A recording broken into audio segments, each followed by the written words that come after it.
सो hello दोस्तों, welcome back to my new video. सबसे पहले डिस्क्लेमर देना चाहूंगा कि इस वीडियो को प्योरली एजुकेशनल पर्पस के लिए ही रिकॉर्ड कर रहा हूं। मैं कोई भी बाई या सेल का रिकमेंडेशन इस वीडियो के माध्यम से मैं आप लोगों को नहीं दे रहा हूं। आज इस वीडियो में टोटल 3 स्टॉक्स के बारे में बात करेंगे। उसके पहले एक बार निफ्टी 50 का एनालिसिस मैं आप लोगों के साथ शेयर करना चाहूंगा, क्योंकि आज लिटिल बिट बाइंग मार्केट में होता हुआ दिखाई दे रहा है। क्या इससे इन्फ्लुएंस होकर बाजार को लिटिल बिट बुलिश कंसीडर करना सही रहेगा, या फिर अभी भी अपने पॉइंट ऑफ व्यू को न्यूट्रल रखना होगा? तो चलिए, सबसे पहले मैं निफ्टी 50 को ओपन करूंगा। अभी करेंटली अगर आप देखोगे तो 400 पॉइंट्स ऊपर है Nifty, and shorter time frame में यानी कि इंट्राडे चार्ट अगर मैं ओपन करूं तो आज बाजार इतना गैप अप ओपन होता है, almost 500 points gap up open होने के बाद टॉप लेवल से लिटिल बिट हम लोग को सेलिंग देखने को मिल रहा है। ठीक है, तो यहाँ पे एक चीज मैं आपको बताना चाहूंगा दोस्तों, कि जिस हिसाब से सेलिंग हुआ है, ध्यान दीजिए, आप मार्केट के पैटर्न को समझने की कोशिश कीजिए। जब जब बाजार न्यू लो का क्रिएशन हो कर रहा है, इंस्टेंटली फिर एक शार्प बाइंग भी हम लोग देख सकते हैं। यहाँ पे अगर मैं टाइम फ्रेम थोड़ा सा बड़ा करूं, डेली टाइम फ्रेम, तो आपको क्या दिखेगा? ये देखिए दोस्तों, ध्यान से समझने की कोशिश कीजिए। ये था प्रीवियस सपोर्ट, इसको जैसे ही निफ्टी ने ब्रेक करा तो एक बाइंग आया। उसके बाद आप ध्यान दीजिए यहाँ पे आप, ठीक है, यहाँ जब इस पर्टिकुलर सपोर्ट को निफ्टी ने ब्रेक करा फिर से एक बाइंग आया। फिर यहाँ पे आप देखिए कि इसको जब निफ्टी ने ब्रेक किया फिर एक बाइंग आया। उसी हिसाब से आप देखो तो ये जो रिसेंट सपोर्ट था उसको निफ्टी ने ब्रेक डाउन किया एंड उसके बाद इंस्टेंटली बाइंग आया। तो ऐसा कुछ अलग बिहेव अभी नहीं हुआ है, बाजार अपने प्रीवियस पैटर्न को ही रिपीट कर रहा है। एंड आज जो बाइंग हुआ है ना, इससे हम लोग मार्केट को बुलिश बिल्कुल भी कंसीडर नहीं कर सकते हैं, क्योंकि बाइंग तो हमेशा से पिछले कुछ वीक्स में हम लोग को बराबर देखने को मिल रहा है। हाँ, यहाँ पे एक कंडीशन हो सकता है, अगर सही में इस पर्टिकुलर लेवल पे एक बेस क्रिएट हुआ है तो आपको मैं बताना चाहूंगा कि कुछ दिन साइडवेज होना जरूरी है निफ्टी 50 के चार्ट में। एंड साइडवेज होने के बाद उस जोन का अगर निफ्टी 50 ब्रेकआउट करता है, तब जाके हम लोग समझेंगे कि नहीं भाई, बाजार अब यहाँ से बुलिश होने वाला है। अभी के आज एक दिन के बाइंग से अगर आप पूछोगे तो मैं बिल्कुल भी नहीं कह सकता हूं कि बाजार बुलिश हो गया है। ठीक है, तो ये पॉइंट आपको ध्यान में रखना है। सेम यही पैटर्न आपको बैंक निफ्टी में भी एप्लीकेबल रहेंगे। ठीक है, तो अब चलिए बढ़ते हैं स्टॉक्स की ओर। पहला स्टॉक हमारे लिस्ट में केपीआईटी टेक्नोलॉजीज लिमिटेड। अभी करेंटली देखा जाए तो स्टॉक 5.6% ऊपर है, 671 के लेवल पे ट्रेड कर रहा है। अब देखिए दोस्तों, जितने लोग मेरे यूट्यूब चैनल से जुड़े हुए हैं, मेरे वीडियोस को कंटिन्यूसली वॉच कर रहे हैं, उन्हें पता होगा कि मैं केपीआईटी टेक्नोलॉजीज में पिछले वीक से ही प्रिपेयर्ड था कि नहीं भाई, बाइंग आने वाला है, बाइंग आने वाला है। वो तो बोलो कि आज ओवरऑल मार्केट में ही बाइंग आ गया तो ये स्टॉक ऊपर उठ गया, बट मैं प्रिपेयर पहले से ही था। अब जो लोग को याद होगा तो आप लोग कमेंट करके बताइए कि मैंने ऐसा कहा था कि नहीं। अब यहाँ पे आप इसके पीछे के लॉजिक को समझिए दोस्तों।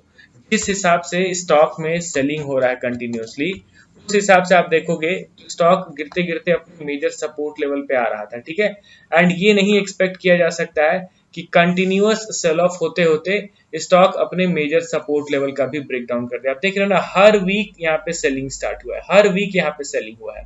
अब यहाँ पे इस तरीके से कोई स्टॉक ना ऊपर जाता है ना नीचे गिरता है। अगर कोई स्टॉक ऊपर भी जाता है तो स्विंग्स क्रिएट होता है, एंड कोई स्टॉक अगर नीचे भी गिरता है तो स्विंग क्रिएट होता है। तो यहाँ पे स्विंग क्रिएशन का जरूरत था। एंड अभी यहाँ पे आप देखोगे तो आज जो बाइंग हुआ है, ऑब्वियसली इसको बुलिश नहीं कहूंगा मैं। ऐसा नहीं है कि आज के बाइंग को देख के मैं ये कह दूं कि नहीं केपीआईटी टेक्नोलॉजीज बुलिश हो गया, बिल्कुल नहीं। बट हाँ, ये जो बाइंग हुआ है ये एक्सपेक्टेड था, क्योंकि लगातार सेल ऑफ हो रहा था तो एक पुल बैक क्रिएट होना ही था।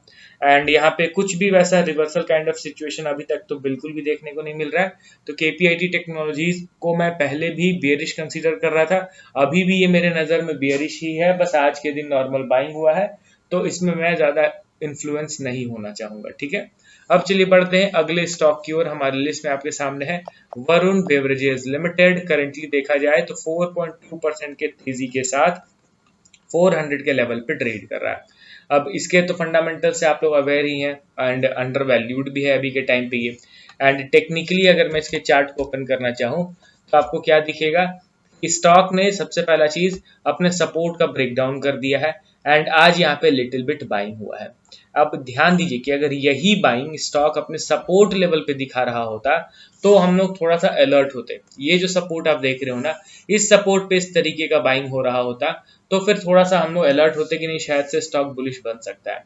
बट ये सपोर्ट को ब्रेक डाउन करके यहाँ पे बाइंग दिखा रहा है, तो इसमें मैं ज्यादा इंटरेस्टेड नहीं हूँ। ठीक है, ध्यान दीजिए कि VBL KPIT टेक्नोलॉजीज दोनों ही अभी के टाइम पे बियरिश पैटर्न में ही फंसे हुए हैं। आज के बाइंग से इनको मैं बुलिश नहीं मान सकता हूँ। एंड इसका मेजर ओवरव्यू अगर मैं आप लोगों को शेयर करके दिखाऊं तो इसमें डाउन साइड पोटेंशियल मुझे थोड़ा अच्छा खासा दिख रहा है। अब देखते हैं कि आने वाले दिनों में किस तरीके से सेल ऑफ स्टॉक में आता है। एंड अगर यहीं से स्टॉक को बुलिश होना है तो किस तरीके का प्राइस एक्शन बनेगा, तो सिंपल सा है दोस्तों। देखिए, अगर प्रॉपर कंफर्मेशन की आप बात कर रहे हो तो ये पर्टिकुलर लेवल, क्योंकि रीसेंट रेजिस्टेंस के ब्रेकआउट के बाद ही किसी पर्टिकुलर स्टॉक को बुलिश कंसीडर किया जाता है। एंड अभी के टाइम पे VBL का रीसेंट रेजिस्टेंस कौन सा है, क्लोज टू 520 लेवल। ठीक है, ये जो आप लेवल देख रहे हो ना, ये स्टॉक का रीसेंट रेजिस्टेंस है। तो आने वाले दिनों में ये 520 के लेवल का ब्रेकआउट देगा, तभी जाके इसको मैं बुलिश एक्सपेक्ट कर सकता हूँ। और अगर आप बाइंग स्ट्रेटेजी ढूंढ रहे हो कि कहाँ से किस, अब देखिए 520 के ब्रेकआउट के बाद आप खरीदोगे तो कहीं ना कहीं स्टॉक तो उस समय अच्छा खासा महंगा हो चुका रहेगा करंट मार्केट प्राइस के कंपैरिजन में, तो उस समय आपको बुलिश पता चलेगा। बट आपको बाइंग कब करना है, जब लोअर लेवल पे पता चले कि नहीं स्टॉक में अब शायद से लिटिल बिट रिवर्सल हो सकता है। कंफर्मेशन का मैं बात नहीं कर रहा हूँ, रिवर्सल का थोड़ा सा पॉइंट तो दिखे तब तो मैं लोअर लेवल पे स्टॉक को खरीदूंगा। जो चीज अभी के लिए तो बिल्कुल नहीं दिख रहा है VBL के स्टॉक में। ठीक है, अब अगला और लास्ट स्टॉक हमारे लिस्ट में Bombay stock exchange limited. Currently अगर देखा जाए तो ये स्टॉक में आज के दिन 7.4% का शानदार तेजी देखने को मिला है। 2884 के लेवल पे ये करेंटली ट्रेड कर रहा है। अब BSE के चार्ट को आप देखो तो इसके इंपॉर्टेंट कंसोलिडेशन जोन का तो मैं कई दिनों से जिक्र कर ही रहा हूँ। उसी जोन के अंदर में ये अप एंड डाउन पेश करता हुआ दिखाई दे रहा है। यहाँ पे डेली टाइम फ्रेम में स्विच करता हूँ एंड यहाँ पे आप ध्यान से देखो, ये वही इंपॉर्टेंट रेजिस्टेंस है जिसको मैं कंटिन्यूअसली अपने वीडियोस में कवर कर रहा हूँ। एंड ये हमारा रीसेंट मेजर सपोर्ट लेवल है। अब ये दो लेवल्स के बीच में ये जब तक फंसा हुआ है ये हो जाएगा नो डिसीजन जोन। ठीक है, यहाँ पे कुछ भी आपको डिसीजन नहीं लेना है बाइंग का या सेलिंग का। हाँ, क्लियर कट ये जिस दिशा में जाएगा वो इनके लेवल्स के आउटकम के बाद ही पता चलेगा। मतलब कि अगर आने वाले दिनों में ये सपोर्ट का ब्रेकडाउन करता है तो मैं एक्सपेक्ट करूंगा कि ये आएगा फिर डायरेक्टली 2100 के आसपास। अगर ये रेजिस्टेंस का ब्रेकआउट करता है तो फिर मैं एक्सपेक्ट करूंगा कि ये जो चार्ट पैटर्न फॉर्म हुआ है ना, cup with handle chart pattern, वो एक्टिवेट हो गया। फिर उसके हिसाब से मैं फर्दर ऊपर के टारगेट्स एक्सपेक्ट करूंगा as per this particular chart pattern. अगर मैं आपको टारगेट बताऊं तो इसके डेप्थ को मेजर करना है 1000 पॉइंट। ठीक है, 1000 पॉइंट कहाँ पे आ रहा है, 4000 प्लस। तो इस चार्ट पैटर्न के ब्रेकआउट के बाद 4000 प्लस का टारगेट मैं एक्सपेक्ट करके चलूंगा। कंसोलिडेशन जितना होना चाहिए था बिफोर ब्रेकआउट वो चीज हो रहा है तो बेहतर चीज है। ठीक है, अब देखते हैं कि आने वाले दिनों में ब्रेकआउट होता है या फिर इस रिसेंट सपोर्ट का ब्रेकडाउन मिलता है। तो चलिए मिलता हूँ नेक्स्ट वीडियो के साथ। Okay then, bye bye.